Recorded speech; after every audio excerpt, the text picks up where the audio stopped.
Good morning. It's really good to be back with you again today as we turn to our mini teaching series, which we entitled The Prodigal God.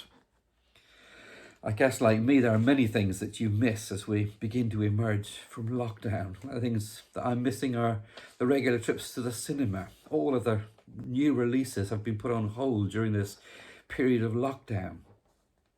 But I want to have you seen this film. It's a film that's called The Impossible. It's set in Thailand when in 2004 a tsunami struck, and it tells the true story of a family that became separated from each other.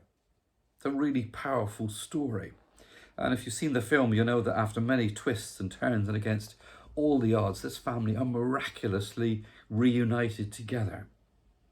It's a film that really brings home not just the power and the destruction of those huge waves, but also the deep sense of pain and grief when family members are separated from each other.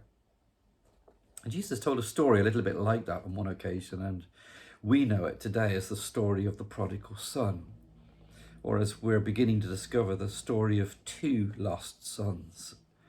And it's a story which takes us to the very heart of the Christian faith. So if you've got a Bible, I want you to turn with me to Luke chapter 15 this morning. And as you do so, I want to encourage you to not allow the familiarity of this story to lose the sense of what God may be saying to us this morning through this story. Because you see, this is much more than just a story about a son that is lost and found. If you're here last Sunday morning, we saw that this story is set in the wider context of Luke chapter 15, where Luke tells us that there are two very different groups of people gathering to hear Jesus. One is a group of very religious people, described as the Pharisees and the religious leaders of the day. And the second group are a group of irreligious people, described by Luke as the tax collectors and the sinners. And this religious group are very unhappy that Jesus is attracting people who probably know they haven't got it all together. And they begin to mutter and to grumble, saying that this is a man who welcomes irreligious people. He eats with them, which in Middle Eastern culture was a real sign of acceptance. And the Pharisees and the religious leaders are deeply unsettled by what they're experiencing. And so Jesus tells these three powerful back-to-back stories in response to their mutterings and their grumblings.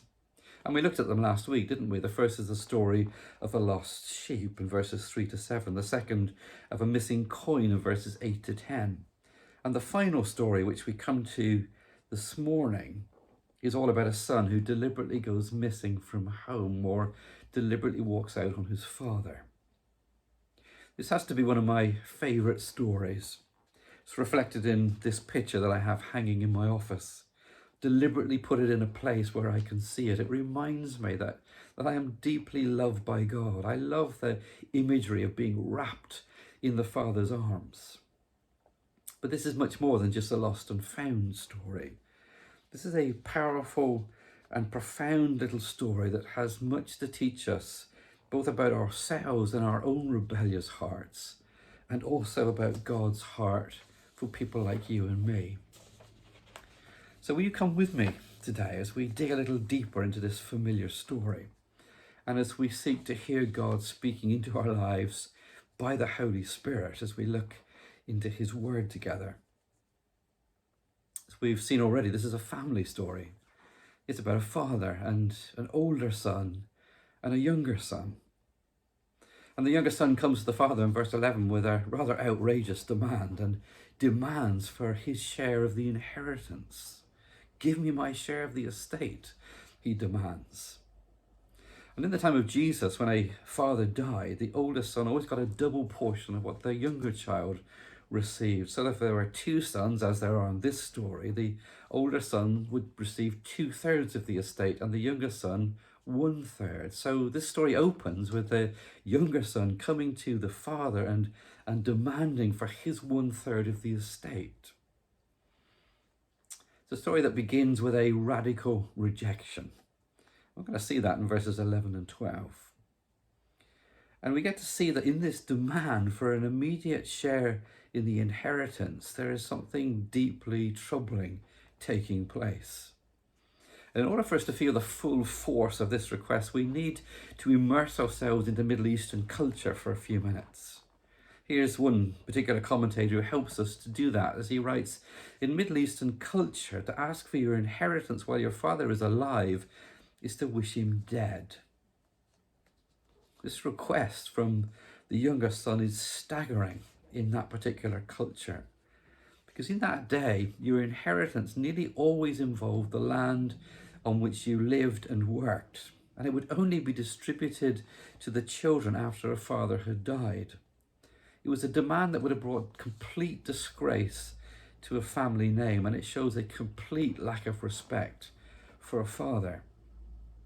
The words of Henry Nouwen in his superb little book, which I'm really enjoying, which is entitled The Return of the Prodigal Son, he writes these words. He says, what is happening here is an unheard of event, hurtful, offensive, and in radical contradiction to the most venerated tradition of the time. It would have brought an audible gasp from Jesus' audience in the day. And so essentially what the younger son and the older son, as we'll see next Sunday morning, are saying is that they want the father's things, but they don't want the father. In other words, his relationship with his father up until this point has become the means by which he gets to enjoy his father's wealth. But he doesn't want a relationship with his father. And now he wants out, and now he comes to his father and he demands that he is given his 1/3 of the estate immediately. Again, in Middle Eastern culture, the response from a father to such a request would have been to drive a son right out of the house, right there and right then, probably with physical blows. You would be cut off from your family. As far as the family were concerned, you would cease to exist. You would be considered to be someone who was dead. You can pick up that sense of alive and dead at the very end of this story. Verse 32, this brother of yours was dead and is alive again. He was lost and he's found. The response from the father in this story was more than likely to have drawn a few more gasps from Jesus' audience, as we read in verse 12 that the father quite simply divides his property between them. Again, I suspect the significance of this response is a little bit lost on us, but the Greek word for property here is bios, which literally means life. Or to put it another way, this request literally rips this family apart. Tim Keller puts it like this: it was a relational and economic act of violence against the family's integrity.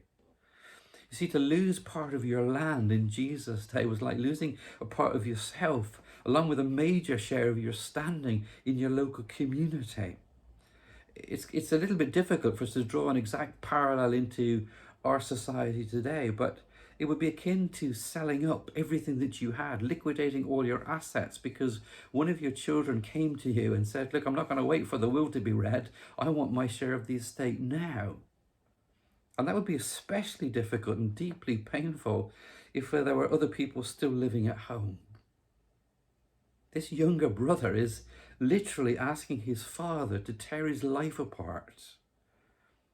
And Jesus says to us that in this story, that's exactly what the father does, simply for the love of his son. A father who maintains his deep affection for his child and bears the agony himself. Does that sound a little familiar to you? You sense something of the unconditional love of God and the death of Jesus in this story. And as the father grants his son's request, something of the deep mystery of life is unveiled, where we are loved so deeply by God that we too are given the freedom and the choice to leave a home where we are unconditionally loved by God. And so this story starts with a radical rejection of the father. The second is, Jesus continues to tell this story, we see that it develops into a distant land lifestyle. Verse 13 picks up the story for us by giving us a detailed summary of what happens next. Not long after that, the younger son got together all that he had and set off for a foreign country, and there squandered his wealth in wild living.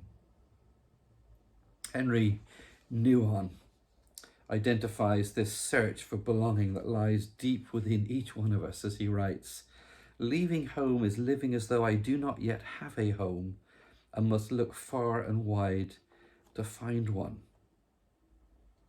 And that search for a home summons in us to recognize the younger son in us, does it not?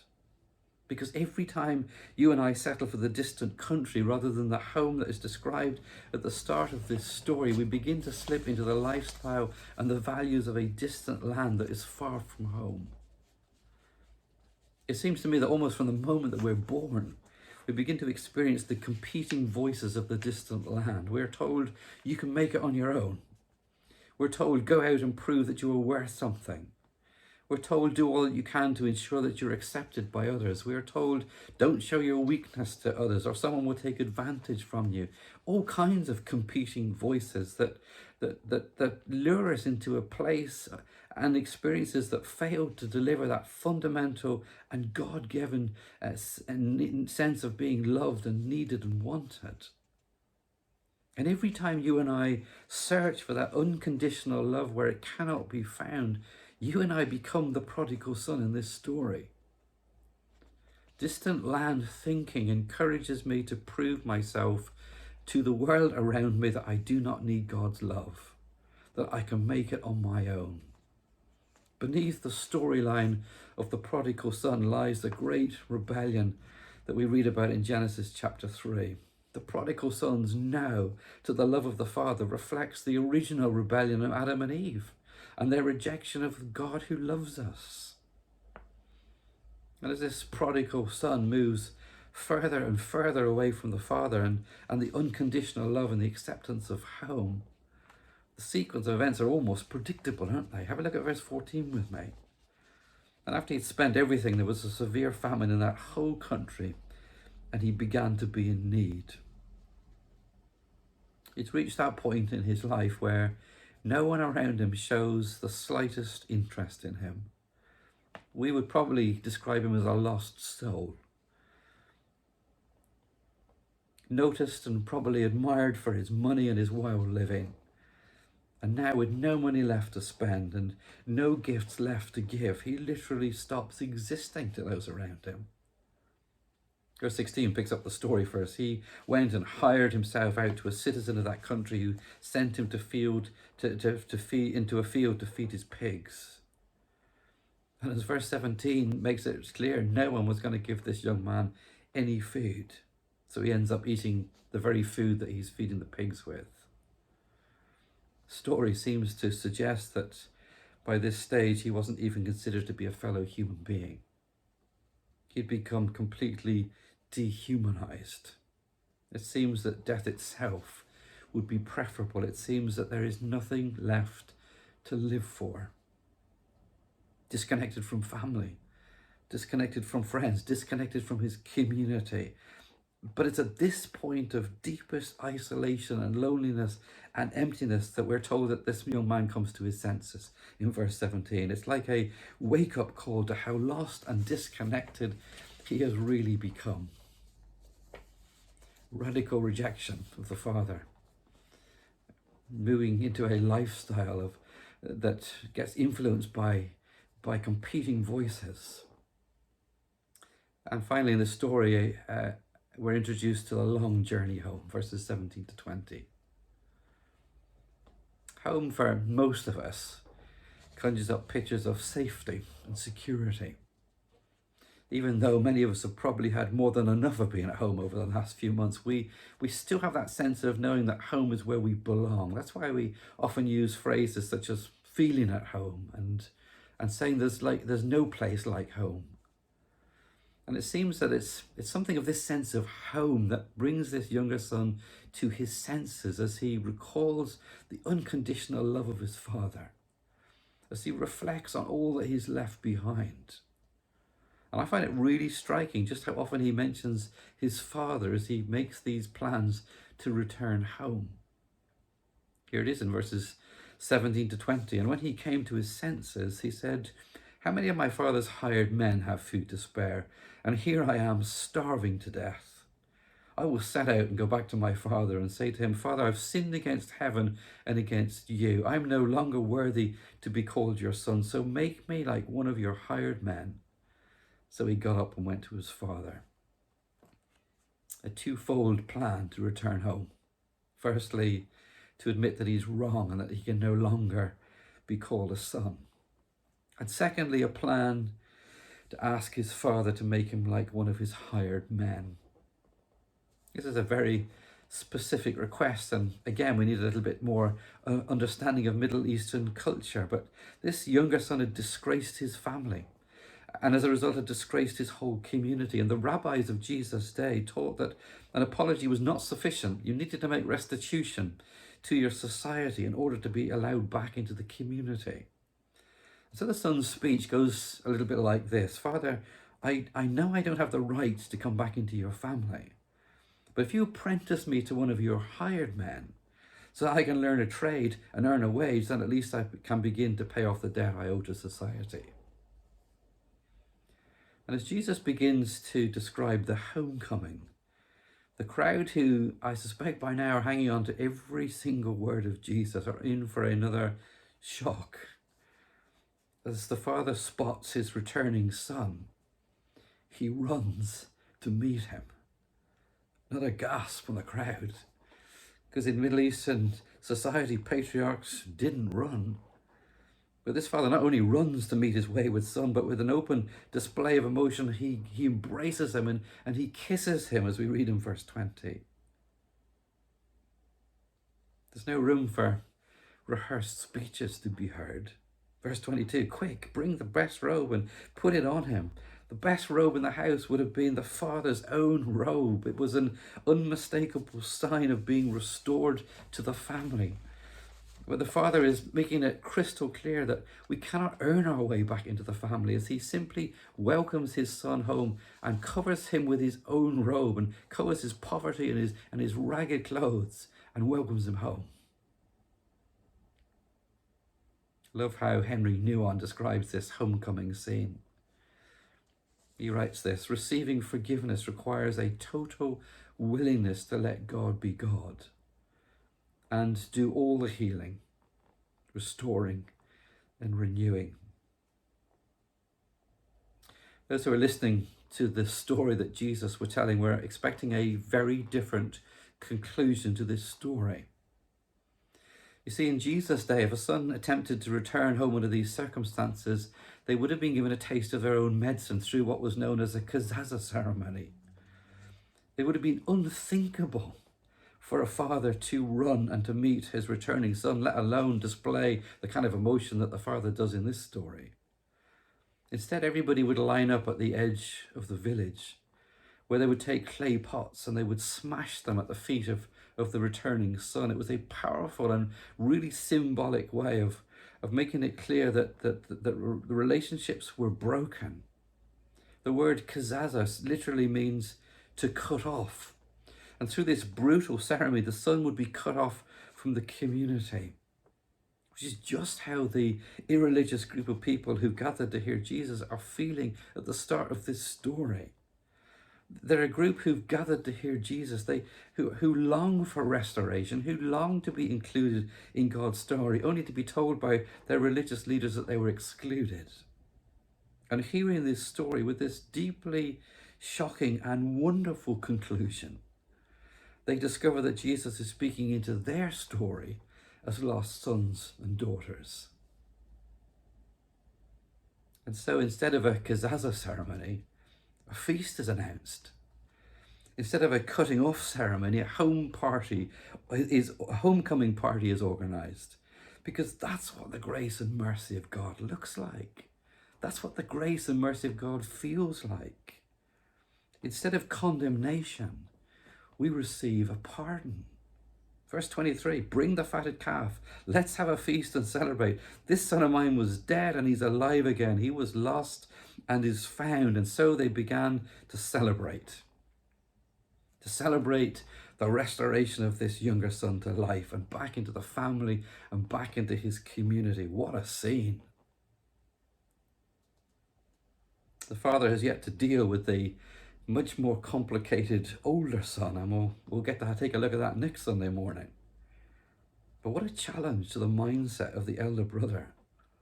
What a challenge to the Pharisees and the religious leaders who've been muttering and grumbling as Jesus gives them this profound glimpse into the Father heart of God. My friends, this is a story that calls us back home. This powerful and deeply moving story that reveals something of the depth of God's great love for people like you and me. And so as we begin to wrap up this morning, let me ask you, where would you place yourself in this story today? Or to put it another way, how does this story intersect with your story? Maybe you would describe yourself as someone who's walked out on the Father. Maybe you've walked away from your faith, perhaps deliberately or otherwise. Perhaps because of something that's been done to you or something that has happened in your life. I was very struck by something that we said a little bit earlier, that God loves us so much that he is willing to let us go our own way, that he loves us enough to allow us to make our own choices. To me, this is a story that exposes the things that we live for. It exposes the other gods that we give our affection to. The prodigal son wanted only what the father could give him. He had no interest in a relationship with his father. He was using his father as a means to an end. He was so set on his share and the freedom and the independence that it would give him. There's no thought about the impact that his decision would have on his father, when it's more like a knife in his father's heart.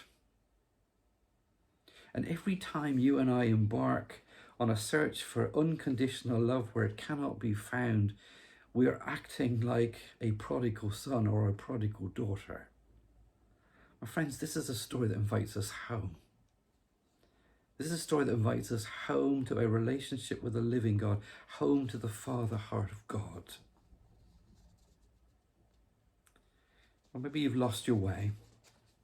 Maybe you've completely given in to the competing voices of the distant land.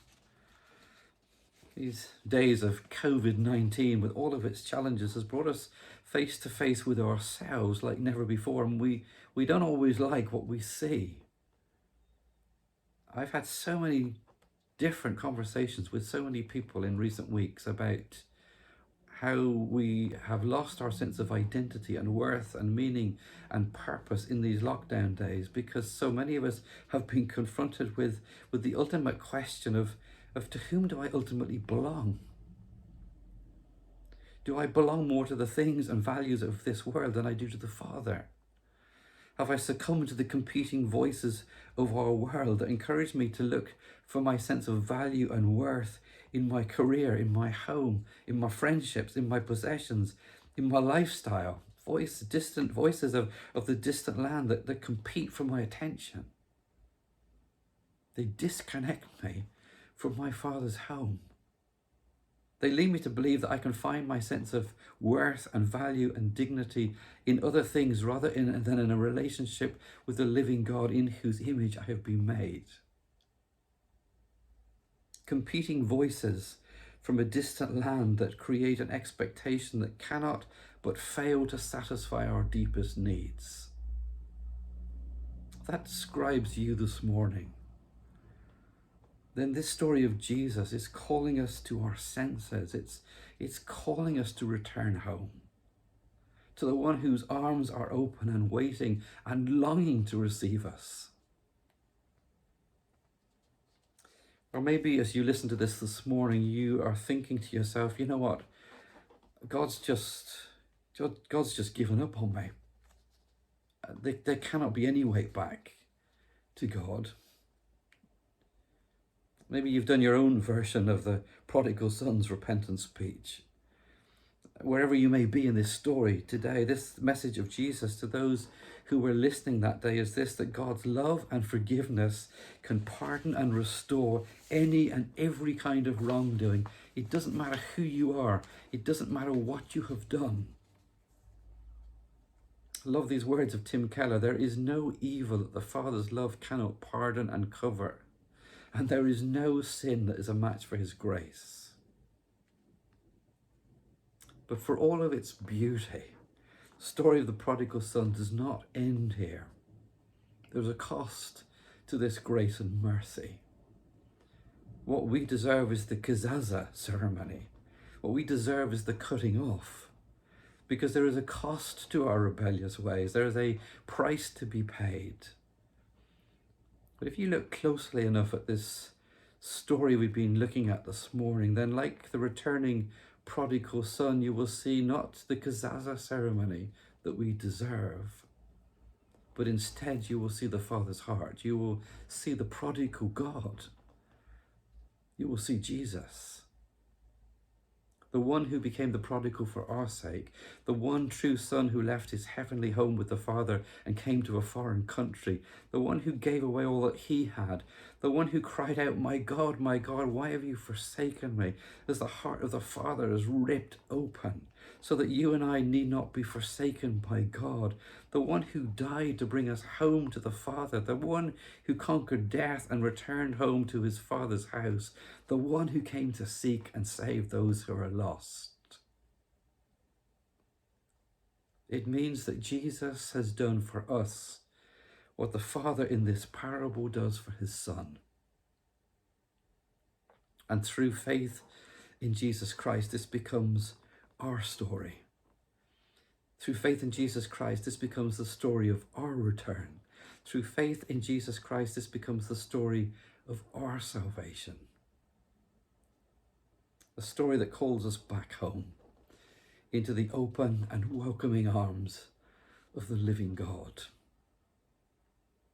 To we conclude this morning, I want to play a song for you to listen to as we reflect and pause before we rush towards the end of our service. Let's take some time to think and to pause and to reflect and to say to God, what are you saying to me this morning? What is it I need to hear? And what is my response going to be? So may God bless you as you head out into another new week.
He's been there all along, watching for you down the road. So come on running, his arms are open wide. His name is Jesus, he understands. He is the answer you are looking for. So come home running, just as you are.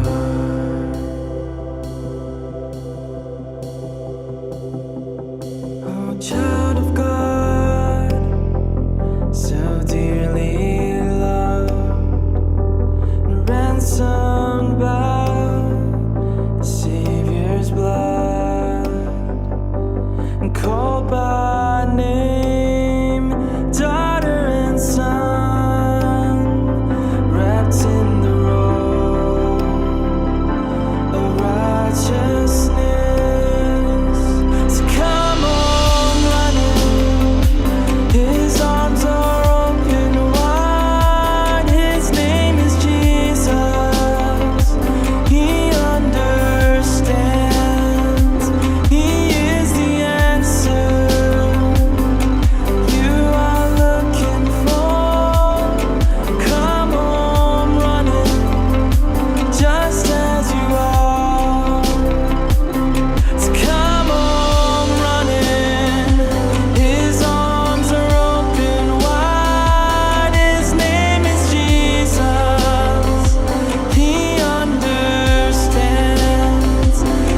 His name